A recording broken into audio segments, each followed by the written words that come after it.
Et ce soir, je suis ici pour vous dire, avec la Bible ouverte, que Dieu est un esprit. Vous n'avez pas vu Dieu et personne n'a jamais vu Dieu. Maintenant, c'est vrai bien sûr que la Bible parle de ses mains.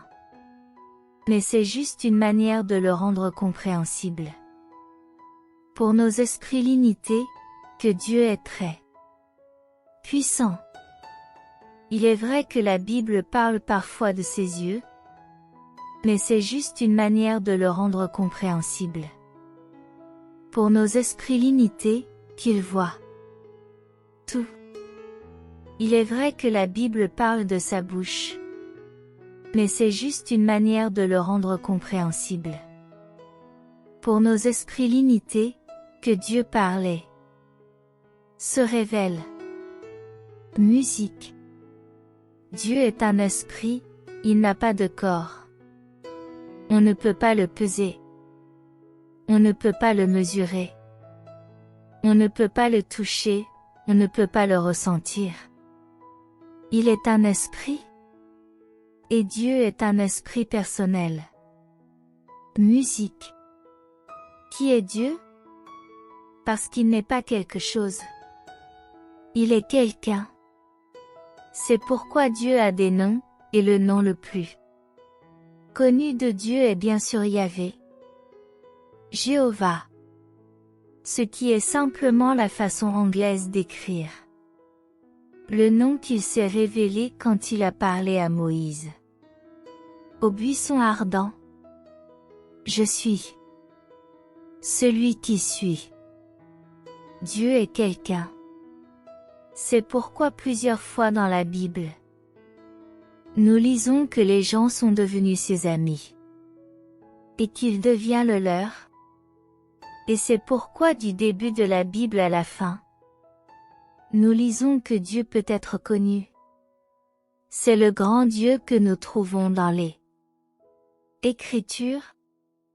Mais à quoi ressemble-t-il en lui-même?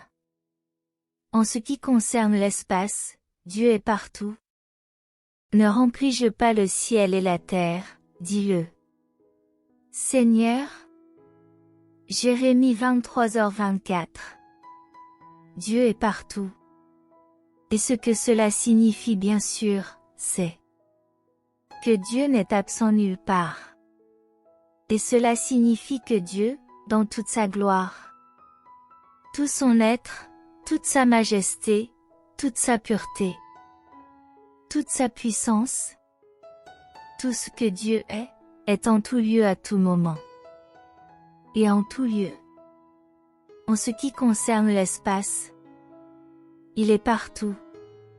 Maintenant, nos esprits mortels ne peuvent pas comprendre cela. Comment se fait-il que tout Dieu soit ici et pourtant tout Dieu est là-bas? Comment se fait-il que Dieu dans toute sa plénitude soit ici, et pourtant, si nous allions à la galaxie la plus lointaine, tout Dieu est là-bas? Cela nous dépasse complètement et échappe à notre compréhension humaine. Mais c'est ce que déclare l'Écriture. Et tout ce que nous pouvons faire, c'est nous incliner dans une adoration pleine d'émerveillement et adorer Dieu. En ce qui concerne le temps, il est éternel. Depuis toujours. Jusqu'à toujours. Tu es Dieu? Musique. Quand Abraham a prié, ou quand David a prié, ou quand nous avons prié, juste maintenant. Il était exactement le même. Il est complètement inchangé, il n'a pas eu de début. Il n'a pas de fin. Il n'a pas d'âge. Il est infini, il n'y a aucune sorte de limite. Pour Dieu? En ce qui concerne la connaissance, Dieu sait tout. Notre connaissance est très limitée, et si nous regroupons tout ce que la race humaine sait, c'est très, très limité, c'est seulement une partie du tout. Musique. Quand nous venons au monde, nous avons très peu de connaissances, et nous devons apprendre les choses une par une. Et ensuite, bien souvent, nous les oublions aussi vite. Dieu n'a jamais rien appris. Jamais. Et il n'y a rien qu'il ne sache pas. Nulle part. Et il voit toutes choses comme elles sont vraiment.